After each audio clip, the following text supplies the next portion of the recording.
नमस्कार दोस्तों, मैं अंकुर उपाध्याय स्वागत करता हूं आप सभी का आपके अपने YouTube channel share market analysis में। बाजार में आज पूरे दिन के दौरान निफ्टी एक छोटे से दायरे में घूमता रहा और एट द एंड डे लो लगा दिया।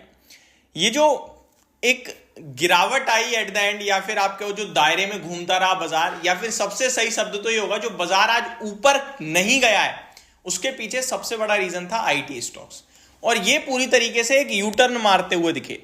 उम्मीद ये थी कि आज आईटी स्टॉक्स मार्केट में लीड करने का काम करेंगे और मार्केट को तेजी की तरफ ले जाने का काम करेंगे, लेकिन हुआ उसके विपरीत। आईटी स्टॉक्स ने प्रेशर बनाने का काम किया। आज आईटी स्टॉक्स पे ओवर बुलिश होने का जो रीजन था वो ये था कि नेस्डेक इंडेक्स 3% भागा कल अमेरिका में। इन्फोसिस का एडीआर 2% ऊपर था और विप्रो का एडीआर लगभग 2.5% ऊपर था। और ये कल लेट नाइट वीडियो में मैंने कवर करी थी चीजें, बट उसके बावजूद भी आईटी स्टॉक्स आज नहीं चले। तो सबसे पहले तो ये कि इतना बड़ा कोई मैटर नहीं है, परेशानी होने का विषय है नहीं कि भाई आईटी स्टॉक्स नहीं चले। गिरावट भी कोई खास नहीं थी। सवाल सिर्फ ये कि आईटी स्टॉक्स आज तो नहीं चले कोई नहीं, लेकिन पोजिशनली तो इन्हें पोजीशन बना के रखनी है ना, कोई दिक्कत तो नहीं है यहाँ पे। तो इसका जवाब अगर मैं आप सभी के साथ डिस्कस करूं तो मैंने कल एक रील भी बनाई थी और यूट्यूब पे भी मैं एक ही चीज बोल रहा हूं, आईटी और फार्मा में अगर पोजीशन है तो बने रहो। और फ्रेश एंट्री ढूंढ रहे हो आप तो आपको यहां पे वैल्यू बाइंग कहीं मिल जाए बहुत अच्छी बात है, अदरवाइज टेक्सटाइल स्टॉक्स पे फोकस कर सकते हो आप अगले एक साल के व्यू के हिसाब से।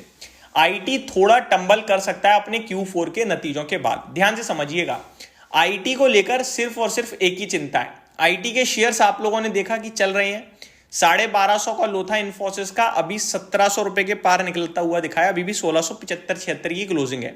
टीसीएस 3000 का लो लगा के 4000 के हाई पे ट्रेड कर रहा है। एचसीएल टेक तो हाई लगा रहा है, चाहे टेक महिंद्रा हो या विप्रो हो, सब में ऑलमोस्ट 20-25% की रिकवरी नीचे से आ गई है। ये रिकवरी केवल और केवल इस होप में आई है कि आईटी स्टॉक्स आगे प्रदर्शन अच्छा करेंगे। मार्केट सुधर रहा है और आईटी की जो इनकम है वो बढ़ेगी। इस होप में आईटी स्टॉक्स रिबाउंड कर रहे हैं और मार्केट हमेशा फ्यूचर को डिस्काउंट करने की कोशिश करता है और वही कर रहा है। इन केस Q4 में कुछ भी नेगेटिव आता है रिजल्ट्स के दौरान, तो ये सब में जहां जहां नेगेटिविटी आएगी वहां पिटाई पड़ेगी, और उस पिटाई में आप कहीं ना कहीं इन स्टॉक्स को उठा सकते हो। एक बात बताना चाहूंगा, आईटी हमेशा इनको ना एवरग्रीन या फिर आप कह सकते हो कि सदाबहार शेयर हैं ये, इन्हें आप लेके बैठे रहो, क्योंकि future is all about IT. आपको ईवी दिख रहा है, आपको सब दिख रहा है, इन सब में भी टेक्नोलॉजी ही जा रही है। तो जो आने वाला समय है ये सब आईटी पे ही हो रहा है। एआई को एक स्पेशल महत्व दिया जा रहा है, क्योंकि एआई अब क्या है कि हर आईटी कंपनी ना अपने साथ एआई लगा देती है, आर्टिफिशियल इंटेलिजेंस, जिसमें उसमें एआई का कुछ है नहीं है, वो एक अलग बात है। एआई बेशक अलग लेवल की चीज आ रही है, लेकिन आपका डेटा सिक्योर करना, डेटा को मैनेज करना, वो तो हर कंपनी में चलता ही रहेगा। चाहे वो एआई के माध्यम से नाम दे दो या फिर वो कंटिन्यू जैसे भी आईटी कंपनियां कर रही हैं वैसे नाम दे दो। तो आईटी स्टॉक्स का फ्यूचर तो मेरे को लगता है बिल्कुल सेफ एंड सिक्योर है, और हमेशा निवेशकों के लिए एक ही लाइन बनी है शेयर बाजार में। अगर आपको किसी भी कंपनी में ये दिखता है ना आगे 10 साल तक बिजनेस है, तो वो आपको पैसा बना के देगा ही देगा। ऐसा हो ही नहीं सकता वो पैसा ना बनाए, क्योंकि 10 साल तक अगर कंपनी अपने कॉर्पोरेट का एक्सपेंस झेल रही है, पैसा बना रही है, तो शेयर का प्राइस आज नहीं तो कल चलेगा ही चलेगा। आप ये समझ लो, कितनी कंपनियां हैं जो ऊपर से 50% करेक्ट हो जाती हैं, लेकिन लोगों को भरोसा होता है कारोबार पे, तो चलता है। पिडिलाइट का शेयर 2100-2200 रुपए पे मैंने आप सभी के साथ डिस्कस किया था कि इसका जो ब्रांड है ना फेविकॉल, वो हर एक कारपेंटर यूज करता है। कंपनी के वैल्यूएशन महंगे हैं तो क्या हुआ, मार्केट दोबारा बुल केस में आएगा, दोबारा भागेगा।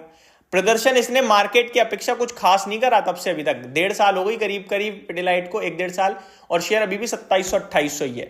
लेकिन बाकी के शेयर से कंपेयर करोगे तो वो बहुत भाग चुके हैं। तो पिडिलाइट उतना नहीं भागा, लेकिन पैसा आपका बना के दे दिया। इसी प्रकार सिंपल सा लॉजिक है, बीच में बहुत प्रॉब्लम आती हैं, दिक्कतें आती हैं, दिखती हैं, लेकिन एट द एंड शेयर आपका पैसा बनाता है, क्योंकि आगे पीछे होकर वो चल रही है, कंपनी ग्रो कर रही है। तो आपको एक चीज तो समझ लेनी है कि अगर कंपनी का कारोबार सस्टेनेबल है और बढ़ता रहेगा तो पैसा बनेगा ही बनेगा। तो आईटी में आपको दिखता है कि कारोबार है, सस्टेनेबल है, बढ़ेगा। कंपनी टू कंपनी वेरी करता है कि किसका कितना बढ़ेगा, ठीक है। अभी यहां पे मैं आप सभी के साथ ऐसा इन्वेस्टमेंट पिक शेयर करूं तो वहां पे तो अभी मेरे को टीसीएस और आपका इन्फोसिस लीडरशिप में दिख रही हैं।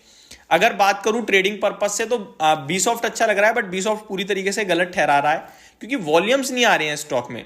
टेक्निकली स्ट्रॉन्ग दिख रहा है और स्टॉक ने लो लगाया 795 का, ऊपर गया 836 का हाई लगाया आज और अभी वापस 810 पे आ गया। तो पहले मैं वेट करना चाहूंगा 795 ब्रेक करके, अगर ये नीचे जाता है तो कहां तक जाता है और दोबारा रिबाउंड होगा यहीं से, तो जिस भी भाव से रिबाउंड होगा वही भाव मेरा स्टॉप लॉस के रूप में काम करेगा और ट्रेडिंग पर्पज से 860 के टारगेट दोबारा निकलेंगे।